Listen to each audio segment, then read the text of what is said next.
Greetings and bienvenue, Midnight Crew. Thank you for returning to this broadcast, and welcome to new viewers joining us for the first time. If you like a video, then feel free to subscribe. I've got a story to share. Be me. Live in a very small town. People who live in small towns, y'all know the feeling. 99.99% of the time, nothing ever happens in our town.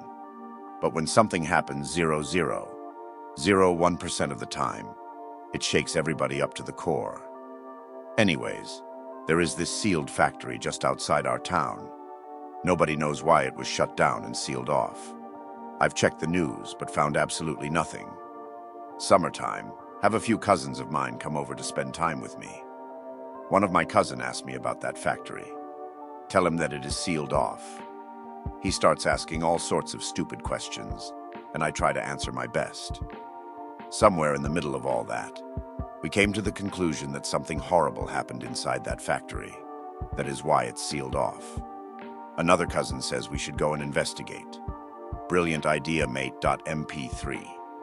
I'm not really a big fan of messing around with things I shouldn't, but since my cousins came from a long way, I figured it's the least I could do. So we go to the factory and see that there is this big padlock on the front gate of the factory.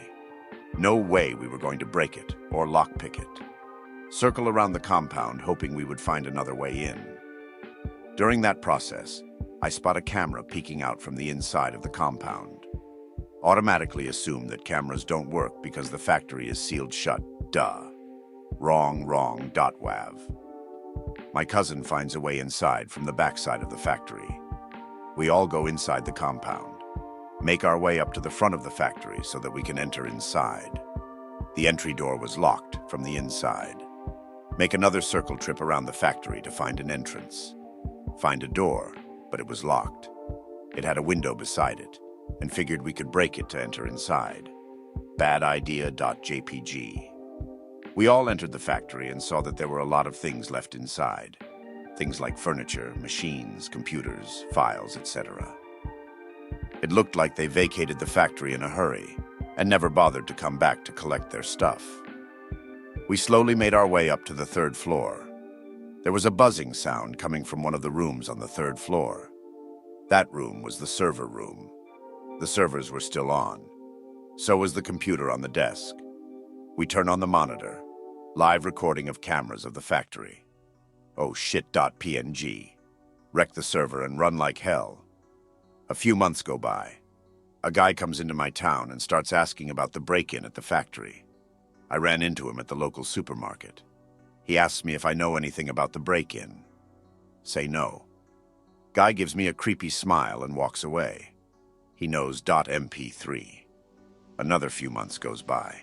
I received a post. It was photos of me and my cousins breaking into the factory. Also, there was a letter. It said, I know. After I finished my master's, I secured a job with a big questionable company, which has offices even in remote locations. Now, the company policy dictates that newbies should work in remote locations for 2 years, and depending on the performance, they can come work at the headquarters in the city. Since I was a newbie, they threw me in a small town in the middle of nowhere.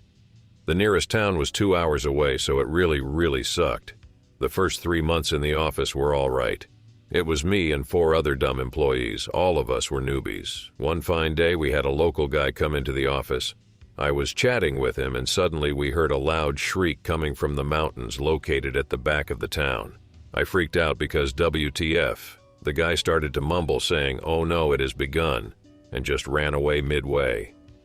It freaked me out even more at that point. Next day, I ran into him at the local supermarket, and I asked him WTF happened to him the day before. He kind of tried to avoid me by giving vague answers, but since I was the new guy in the town, he caved in and told me that there is something out there which is responsible for disappearances in the town. Whenever that thing shrieks, happens once every 3 months. Somebody in the town disappears. 4 people a year. At first I thought it was a load of bull, but the look on his face said otherwise. But still, I asked him to prove the disappearance. He said that it won't come in the news or newspapers because people in the town were ordered to keep their mouths shut by the town police chief. Again, I thought, what a bunch of baloney. Next day, the chief comes into my office and makes us all sit down for a talk. He then asks us if we heard the shriek yesterday. We all nodded our heads saying yes. He then asked us if we knew what it was. We all say no. He then points his finger at me and says that I must know something because he saw me talking to a guy in the supermarket. I was creeped out. I knew lying won't be a good idea given he was spying on me. So I told him what transpired me to talk to that guy. He cools off and tells us all that whenever we hear that shriek, we must run and hide ourselves down in the bunker. What bunker you say? MP3. Apparently every building in the town has an underground bunker. He walks us down to the bunker and shows us what is what. Nobody in the town would tell me what was actually happening. 3 months later, shriek. Wave. Run down to the bunker and hide till the next day. Next day I heard that somebody had disappeared. Town meeting was called. We all meet in the community center. Everybody talks about people disappearing once every 3 months, and something is taking them, but nobody knows what it is. They were angry and wanted to know what it was. They wanted to put an end to it for once and all, but nobody was willing to take the initiative. 3 months later, the chief goes missing. Another 3 months later, a big ranch owner goes missing. I was so done with the town that I almost moved out, but decided against it because getting another job and adjusting was a pain in the ass. I wrote an email to my bosses asking to be transferred out somewhere else. They asked me why. I told them that I was facing harassment from the locals. Not true, but anything to get the hell out. Immediately approved my move to the headquarters. Thank God. MP3. First day in the headquarters, my boss tells me I'm the only one who successfully graduated from working in that small town and actually ended up in the headquarters. What the hell? Ask him what he meant. He told me that all the newbies who were sent to that town suddenly stopped working midway, and there was a complete communication cutoff, but nobody from the company bothered to check on them.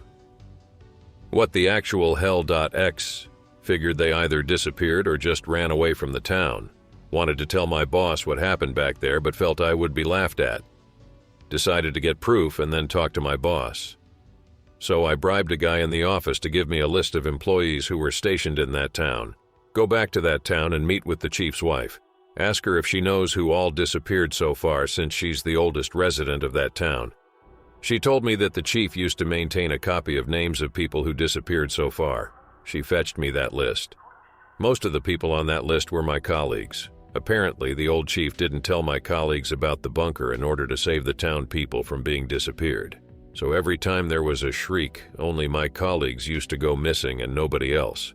The old chief one day decided to visit the mountains to see if he could find anything.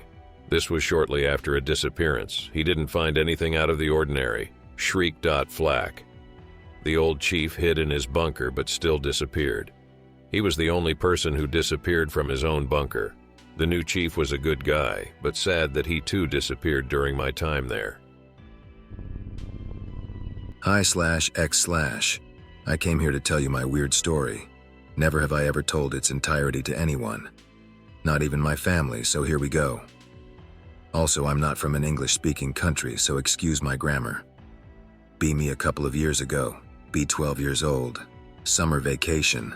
Live in a very small town, about a 30-minute ride to the nearest police station. Have lots of free time, so I go out with friends and we race bicycles all day. One day, instead of racing, we decided to ride around our town a bit. Already riding for 2 hours, it starts to get boring, so we decide to go home. Ride home with my older brother. Only 2 months older. We ride past our local park and see some weirdo bending over something. We can't see his face. We look at him and he starts to stand up. Suddenly he looks at us and starts slowly walking in our direction. Light brown hair, a beard of moderate size, wearing a pantsuit, about 2 meters tall and looking about 25 to 30 years old. Pic related, it's how he looked if you lose the glasses and elongate his facial hair a bit. We noped the hell out because we thought he looked very unusual. By very unusual, I mean that literally no one had a beard and wore pantsuits back then. We get home and laugh about how stupid and scared we were. Decide to play around my house. Then we hear a very loud scream. It sounded like someone was being tortured or something. It gives me goosebumps just by thinking about it. We decided to skedaddle into my home. Rest of the day is pretty calm, though I can't sleep at night. I haven't seen this man for the next 2 weeks or so and forgot about the whole incident. Then I met him again. Decided to go to my best friend's home. He lives about 5 kilometers from me, on the edge of the forest. We used to call him Boar because there were a ton of boars in this forest. Ride my bike into his house. He greets me shirtless and with a glass of juice in his hand. It was really hot in his home. Walk in and start talking with him. We start talking about the usual stuff boys would talk about when we hear something move in the forest. My friend blames it on boars, and I start laughing really hard. Even though he has broken the tension, the spoopy mood is still around. We start telling ghost stories to each other. They were shitty but scary enough to scare a kid. It's getting dark, time for me to go home. Start wondering why we were telling each other ghost stories. Ride at moderate speed because only cowards ride fast in the dark. Look behind me from time to time though. Then he appears. This guy appeared out of thin air and is now about 50 meters behind me. Walks pretty slowly but is obviously trying to reach me. Pick related, that's pretty much his walk. Ride like a madman, almost break my bike. In 5 minutes I'm at my door. Rush in. Parents ask why am I so scared. Tell them that a boar chased me. They would never believe the truth. I wash myself and go to sleep. Nothing happens that day. Seriously giving myself a seizure over that guy now. Be scared to go out at night. Literally stay outside only up to 7 p.m. then rush to my home. 2 months pass and I haven't seen him anywhere. Think it's over. Start going out more and for longer. Ride my bike all day again. Get a brilliant idea to visit my best friend. It was already past 7 p.m., but since I thought it ended, I decided to go to him anyway after a moment of thinking. Be halfway through the way and see a car. Looked really new and expensive, not the type of things you would see around there. Pick related, that's how it looked. It hasn't got any of the brand marks though. I was paranoid a bit, so I got scared but continued riding. Then he came out. Scared as hell, literally shat my pants. I started riding through a field track only my friend and I knew. He just ran up and took a picture of me before riding somewhere. I rode the path home and didn't tell my parents about anything. Looking back, it was a really stupid move. After that, I was never ever directly bothered by him, but kept seeing him. Never had a chance to take a photo of him though. Still paranoid about it. Can't tell anybody because they will just shrug it off as a joke. Something that I imagined. Gonna share a story of a weird village I used to live in briefly. I would like to hear more real first-hand experiences from small towns. Be me, growing up poor, mostly on the coast of southeast England.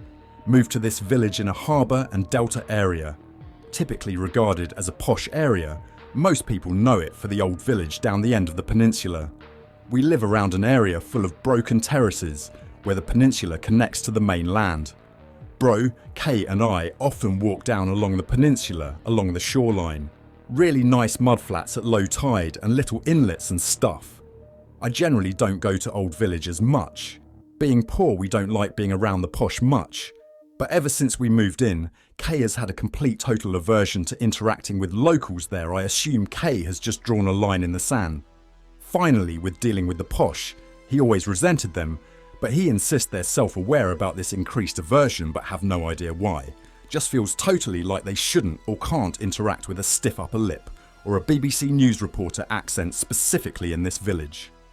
After a few years of walking together and solo, I've chatted to locals a bit more in the pub, cafe and churchyard whenever I've ended up in an old village. Not worth it. People have total dead energy and dead lives. I'm quite a humble person who enjoys the simple things, but even then, there's something particularly dead about all the inhabitants of this village. Nothing going on, nothing to say, almost like they don't know how or why they are who or where they are in life. The one joy I get out of talking to posh villagers wherever I go is that they at least tend to have interesting stories and lives. But this place is just dead. Not a pun when I say dead. I'm not about to try and convince you everyone is ghosts. Mind you, all this is totally true, just weird observations that I can't explain. Anyway, we decided to take a night walk on a full moon one evening. Well, call it 0 to 60, because about another 20 minutes after a while of walking along the shoreline to the old village, it gets to 100, and you can barely see 20 feet in front of you across the open field to the left or the mudflats on the right. Walk past a man walking the opposite way along the shingle, maybe mid-50s. No reason to walk on the shore, plenty of paths on land, shoreline take you nowhere. Wide brim hat, suit, we crack some FBI joke after walking past. Looking back, the man has just stopped, watching us fade into the fog. Get to the quay by the old village about 30 minutes later. Only access up off the shore is a slippery boat launching ramp or whatever. A slightly quicker, less sketchy way up is to just climb this low wall on your left onto the village green. Do that, Kay goes first, immediately freezes, hoisting him up. There's 2 people standing there by the quay. Tell Kay it's literally just people. We can just ignore them or say hi, no problem. Just climb up, dude. Soon as I get my head over, see that these 2 people are dressed similarly to the guy on the beach. Just stock still staring out over the water, or rather into a wall of fog. Just then the church bells start bonging out. 8 bongs. We're stood between the church and the 2 hat men. They look over to the church, stare right at us and don't move a muscle, again like the guy on the beach. Kinda wanted to walk up the path they're on, snap out of it and realise there's nothing to fear. Walk past them. Good evening. Nothing.jpg. Nice chat then, mate. Kay chuckles. We keep walking. They keep staring. Start walking through the village to take the inland way home. Once you're out of the village, it's just one road through fields and an industrial estate back to our ends. Forgot to mention this village is very ancient. Is mentioned by name in the Bayeux Tapestry. In fact, one of the first settlements mentioned by name in English written history. Also, in the county of Sussex, the number 8 is linked to a billion superstitions. If I recall correctly, the Christian Saxons kept this on from when pagans who worshipped 8 gods lived in the area. Something. So yeah, weird guys creeping around in the fog as the church strikes 8. Walking through the village, there is a never-ending stream of weird behaviour. Walk past a guy who stood in his front garden, in the gap between the front wall where the gate is, but stood facing the length of the wall instead of facing out, like a lost sim or NPC. Pleasantly say hi, again nothing. Another guy we can see through a front window laying on his couch watching TV. There's literally a load of dining chairs stacked up, totally blocking the view between him and the TV. That seed oil stare. Hear a woman muttering hurriedly, sounds unnerved or something, curtains twitching about in her house. Then a yelp. I remember my girlfriend at the time saying she babysat for the couple who lived there once. Similar freaky dead energy from the kids and parents. The house was almost like a dilapidated showroom house. More out of curiosity than concern, drag my sibling to the front porch and front window to see what's happening. Excuse me, are you alright? Yes. Alright, have a good night. Yes. I continue up the road, kinda chuckling to myself. This all just seemed silly to me at the time. Kay is visibly irritated and bugging out. Starts up about how screwed up and eerie this place is. Suddenly, another hat man strides past us, then leaves the path up into the industrial estate. At this point, I'm over making wise cracks at the locals. That was weird. Get to where the long road starts out, on the other side of the old village. We are kind of hesitant to walk up it. Realise we're being dumb, just go for it.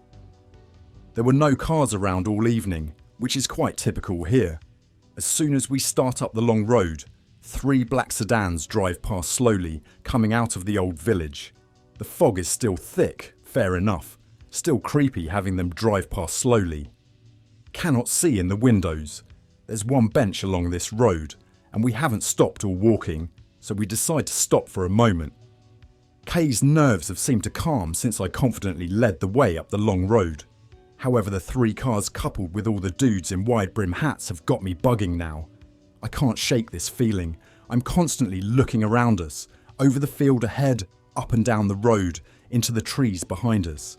The 3 more cars, going both ways, literally all black sedans, much faster than the first 3. Realise the light from the headlights is not disappearing round the ends of the road. There are cars waiting at either end. Tell Kay this and he's immediately paranoid again. decide to go through the trees behind us and walk back along the shoreline. I take one look back to the road as we do this. A guy in a wide hat and long coat just standing in the field looking at the foggy moon. Classic moment of me breaking some dead fallen wood under my step, and his gaze snaps towards us. Screw that, gun it through trees and industrial yard onto the shoreline. Never seen anything happen in that yard, in what was at the time 4 years living there, other than some logging one time when some trees were diseased. One of the warehouses has all its lights on and its door lifted. A black sedan and a JCB digger outside, and what sound like several different sources of low humming coming from within. Didn't get a glimpse inside, just want a GTFO. Get onto shoreline, usually loud with waterfowl in the spring from dusk till nearly midnight. Silence. Fog breaks as we make our way homeward. Full moon beaming down on an old village. The area is really flat, so once you're a couple miles away, any hedgerow or trees block the view. Can only see the village green, quay and church from the waterfront up our ends. Swear to God the whole village just steadily becomes more illuminated, almost like the moonlight increasing, but not just lit from above, like all the buildings we can see are in full studio lighting from all directions. Increases and decreases in the space of a minute. Soon as it's back to normal moonlight, clouds roll over the moon. We're just sitting by the waterfront watching it going WTF. Check the time, it's a few minutes past 9. Should have heard the church bells from here. 20 minutes later, we're home watching It Always Sunny and smoking with the back doors open. It starts raining. Like 3 hours later, same position, same thing. Realise I've been zoned out for ages just listening to the rain because of how pounding it is. The next morning, the wind is absolutely howling and still raining, almost as if something is discouraging anyone from going outside. No one, if ever spoke to in the old village after, has any idea what I mean when I bring up that night. Not in an avoidant kind of way, just in that same dead-eyed tone of, "Oh, that's weird, isn't it? No, I don't remember that." Some people don't even remember the storm. One more weird note is that the village is so hilariously prone to flooding, to the point where, other than being full of standoffish posh people, it's what the village is locally known for. And you'll always hear about it from those from the village every single time. I went to a shop near my house the day after the storm and made an off-the-cuff comment about how it must have flooded bad down in Old Village. Met only with "I don't think so" from the cashier, so I vaguely turned the comment to other shoppers whose eyes just went dead and stared through me. Pick-related classic situation. Floods so bad that the main parking area down in the Old Village becomes totally submerged. I don't know what the point or conclusion here is. Any suggestions are more than welcome. One last detail for context in the area, there's a biggish block of private woods at the end of the peninsula. The village is in the southwest corner of the peninsula, and the woods is southeast corner, maybe a couple miles away, but over farmland with few permissive paths. Tried to get there once, turned away multiple times by farmers, builders, random people. Got there once only to see super tall sturdy fences, the likes of which you never see in the countryside round here, not even for woods used for game shooting or something. Saw a sign declaring it as a sensitive nature reserve, but usually in England these sort of things are administered by a handful of nature charities. This was something I didn't recognise. Sign for CCTV cameras, plus some actual cameras over the fence. Been meaning to get a blow-up dinghy and approach it from water one day. Is this pool area? Lots of celebs live there. It's well known celebs sell their soul to Satan, quite literally too. So they are dead inside. Life is hell, not what was promised. They have money, and that's it. Environments are affected by the electromagnetic signature of its inhabitants. Nah, this is Sussex. Also lots of celebs here, plus supposedly King Canute's daughter, were drowned in the stream and was found floating out to sea. Our entire town is supposedly haunted. Every morning around 4 a.m. there's supposed to be some sort of ghost Viking that appears in your kitchen, no matter what house. In a very small town in southern Indiana, The ironic thing is, it is literally turning into a ghost town.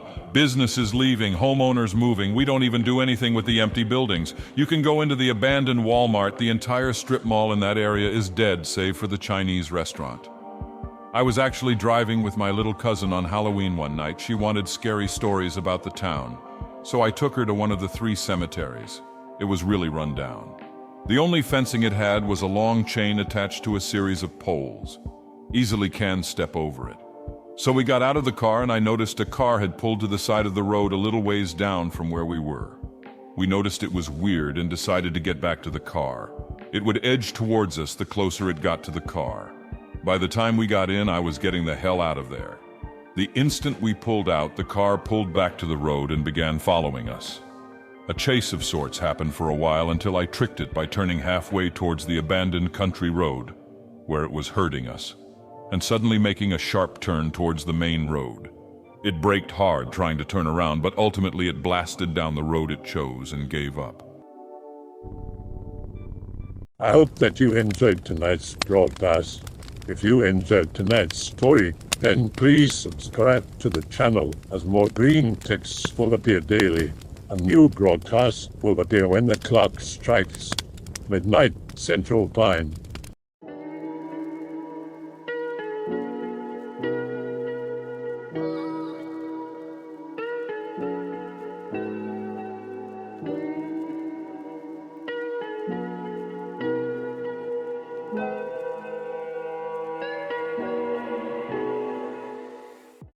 Remember to check the Odyssey and Rumble pages for separate archives of previous broadcasts.